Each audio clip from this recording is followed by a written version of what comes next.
Hello my dear friends. आज हम बात करने वाले हैं डबल फर्टिलाइजेशन की।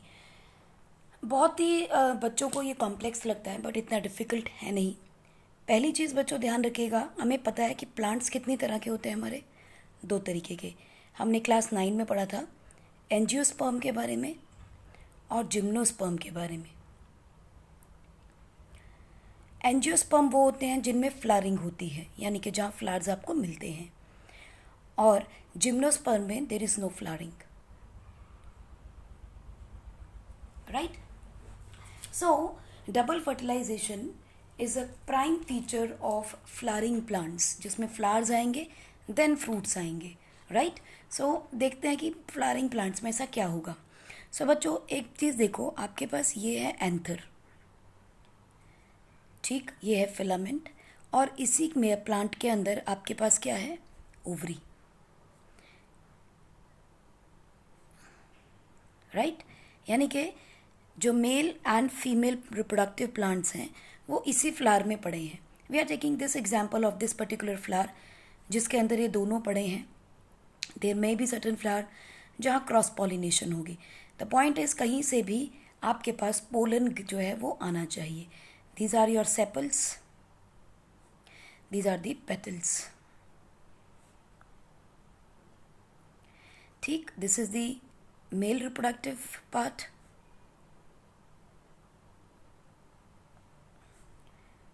ठीक है। और ये सारा का सारा क्या है, stigma, style and ovary and ovule together, these are called as, this is the carpel, और ये है आपका फीमेल रिप्रोडक्टिव पार्ट। अब देखो बच्चे इसमें होगा क्या, इलेबोरेट करते हैं इसको सिर्फ फर्टिलाइजेशन पार्ट के ऊपर।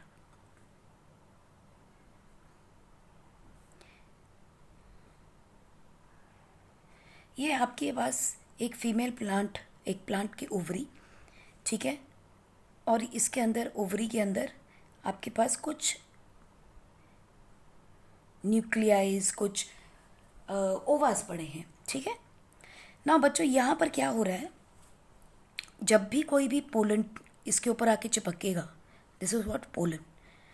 पोलन के अंदर देखो क्या होता है बच्चों, जो आपके पास एंथर है उसके पास एक पोलन, जिसे हम स्पोरेंजियोस्पर्म कहते हैं, स्पोरेंजिया पड़ा है। इस स्पोरेंजिया के अंदर क्या पड़े हैं आपके पास, पोलन्स पड़े हैं।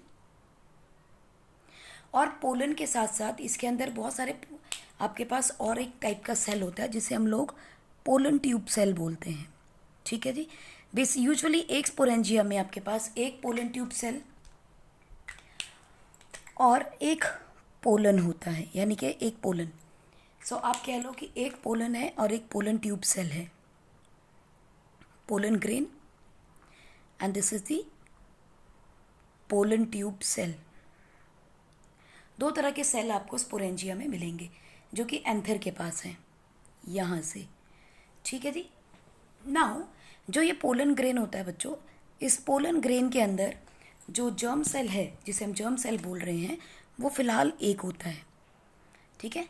This is the germ cell और द पोलन ग्रेन। और ये जर्म सेल कैसा है बच्चों, डिप्लॉयड, यानी कि double the number of chromosomes. Diploid का मतलब double the number of chromosomes,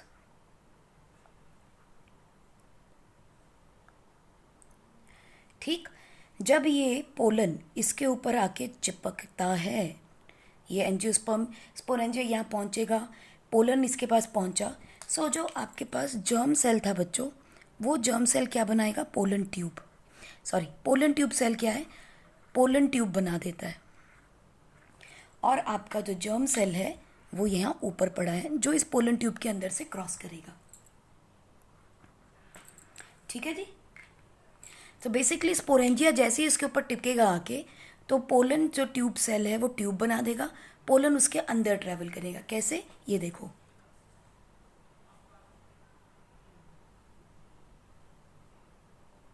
ये बन गई आपकी पोलन ट्यूब। ये पोलन ट्यूब के शुरू में क्या पड़ा है आपके पास, ये वाला सेल कौन सा है, पोलन सेल, और इसके अंदर ट्रेवल करता है आपका पोलन ग्रेन या फिर जर्म सेल। इनिशियली ये डिप्लॉयड जर्म सेल है, करेक्ट, और यहाँ पर ये ट्रैवल कर रहा है इसके अंदर। This is the pollen tube. तो ये पोलन ट्यूब हमने यहाँ एनलार्ज करके देख ली कैसे बन रही है। अब हम आगे देखते हैं क्या होगा इसके अंदर। ये देखो बच्चों, ये रही आपका ओवरी, स्टिग्मा इन स्टाइल, जिसके अंदर एक पोलन ट्यूब डेवलप हो चुकी है because of pollen tube cell, जो कि आगे की तरफ मूव कर रही है। और ये जैसे ही ओवरी के पास पहुंचेगा, ये रही आपकी ओवरी, ठीक है। जैसे ही ये ओवरी के पास पहुंचेगा pollen tube cell along with this pollen, ये ट्रैवल कर रहा है आगे, ठीक है। चलिए इसको आगे तरफ लेके चलते हैं। ये आया और यहाँ पहुँच गया, ठीक। अब यहाँ पहुँचने के बाद ये रहा आपका पोलन ट्यूब सेल। याद रखिएगा, black colour mark pollen tube cell, और उसके पीछे पीछे कौन पड़ा है, पोलन, राइट। इस पोलन ट्यूब सेल ने क्या करना है, अंदर आना है, इट विल रप्चर। ये pollen tube cell will make passage in the ovary। अब ओवरी में क्या हो रहा था, ओवरी में क्या हो रहा था वो देखते हैं।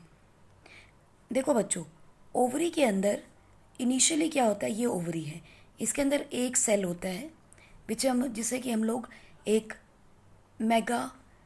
मैक्रो सेल बोल देते हैं, ठीक। ये मेगा सेल जो है बच्चों, ये डिप्लॉयड रहता है। It undergoes mitosis. माइटोसिस होने की वजह से यहाँ पर दो बन गए ऐसे cells. Now these two cells are the haploid sales.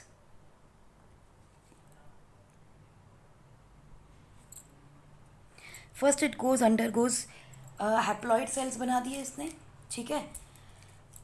अब ये haploid cells, this is also haploid and it undergoes multiple mitosis. पहले दो बने, फिर ये दो डिवाइड होंगे एंड दे विल फॉर्म, ये दोनों डिवाइड हो जाएंगे, they will form 4।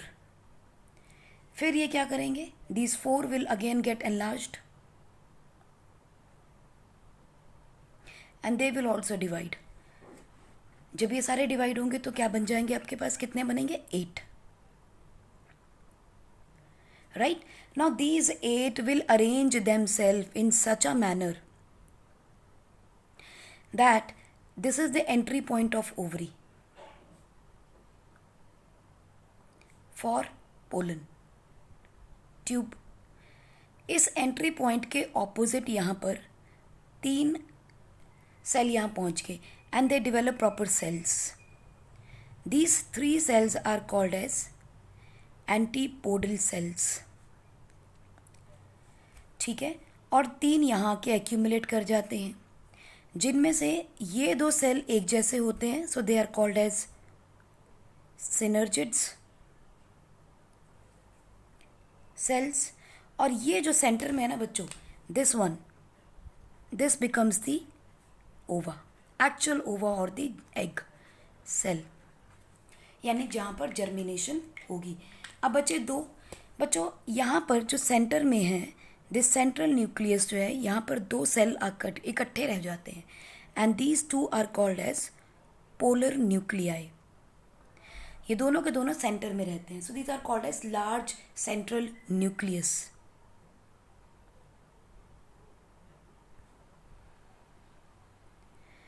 This was known as large central nucleus. So now look at it, what is happening. We have reached this place now. ठीक है. So I'm just gonna show you the changes in ovary with pollen tube. पूरा carpel नहीं बनाएंगे.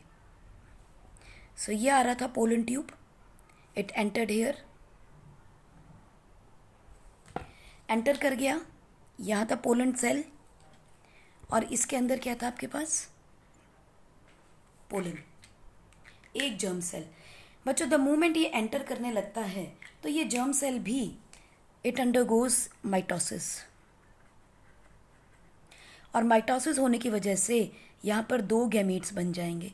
This is the one male gamete and this is the second male gamete. किससे बन रहे हैं? Pollen grain से. सो ये जो पोलन था, पोलन सेल था या जर्म सेल्स था, it undergoes division to form 1 and 2 second male gamete. यानी यहाँ भी क्या हो रहा है? माइटोसिस हो रही है. ठीक है जी. माइटोसिस का मतलब number of hormones, number of chromosomes will be maintained. यानी this germ cell is going to produce 2 more germ cells. This will undergo meiosis, not the mitosis, because it was diploid, now it is the haploid. So now they have half the number of chromosomes. Right बच्चों? जैसे ही ये वाला pollen cell अंदर आएगा तो ये एक synergid के साथ फ्यूज कर जाएगा. यानी कि this pollen cell is going to fuse with either this और this synergid cell and it will remove it. यानी कि यहाँ पर अब आपके पास क्या बच जाएगा? एक सिनर्जिड सेल, एक आपका फीमेल गैमीट यानी कि ओवा, और दूसरा जो है that is going to fuse with this one. This two will fuse. ठीक है. एंटीपोडल सेल वहीं के वहीं पड़े हैं, उनमें कोई चेंजेस नहीं. So now this gamete, this has broken down into 2 parts. So एक जो है वो तो जाएगा, इसके साथ फ्यूज हो जाएगा. ठीक है. और दूसरा क्या करेगा? यहाँ से मूव करेगा and it will move towards these polar nuclei and will fuse here the second gamete. Now look at it. यहाँ क्या हो रहा है? 2 न्यूक्लियाई, एक male gamete, and this is what? Ova and the male gamete, यानी ये pollen का. So इस एंट्री एरिया पे egg is going to fuse with sperm to produce a normal zygote which is diploid. This is the regular fertilization that is going on, and this is the first fertilization or primary fertilization.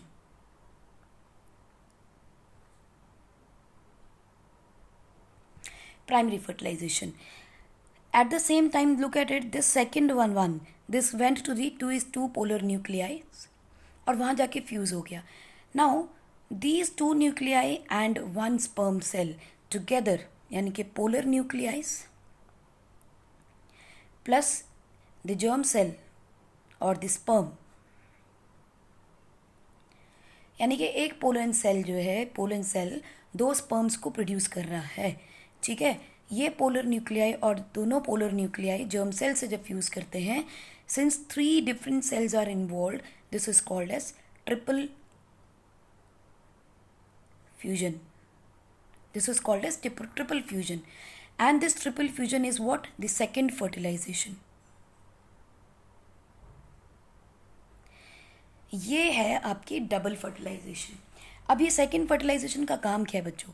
This is going to form the endosperm, and this endosperm is going to give nutrition to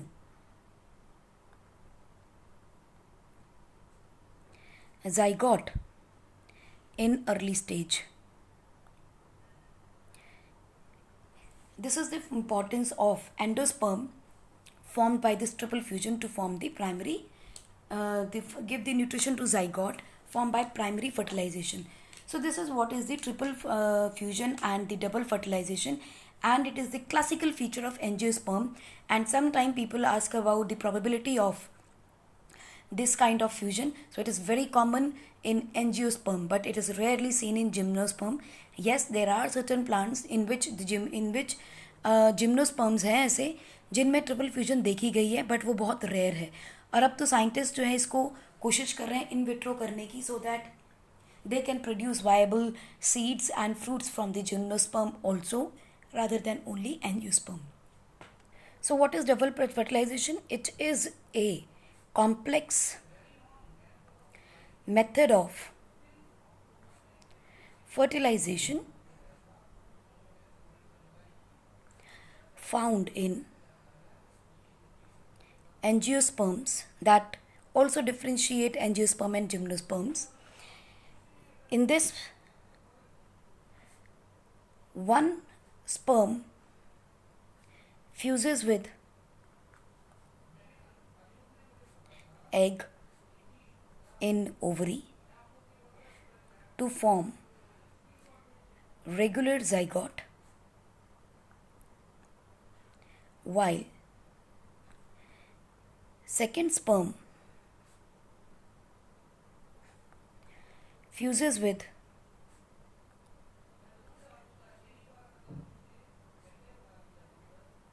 two polar nuclei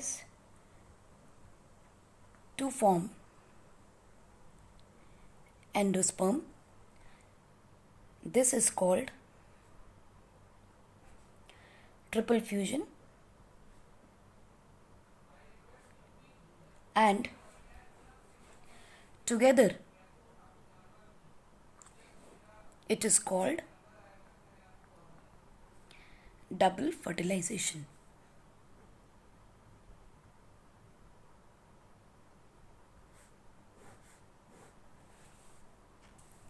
In double fertilization,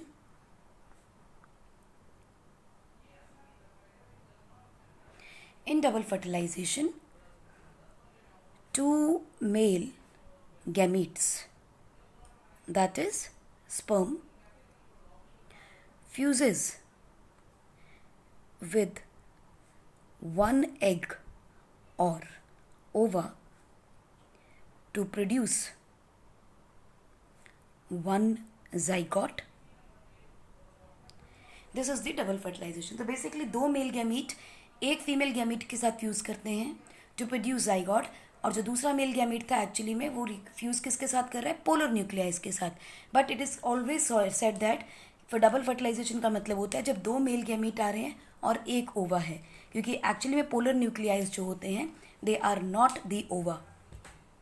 तो आप यहाँ ये समझ सकते हो कि जब एक ओवरी के अंदर मेच्योरेशन आ रही होती है टू रिप्रोड्यूस, तो मेच्योर ओवा के अंदर सिर्फ एक एग सेल, तीन एंटीपोडल सेल्स, दो पोलर न्यूक्लियाई और दो सिनर्जिड्स होते हैं. सो एक्चुअली में एक ओवरी के अंदर एक ही ओवा है, right. All other cells are just going to help in the formation of the endosperm and provide nutrition to the zygote. I hope this will be clear and double fertilization will be clear to all of you. Thank you so much for watching this. Enjoy yourself, stay safe and stay healthy.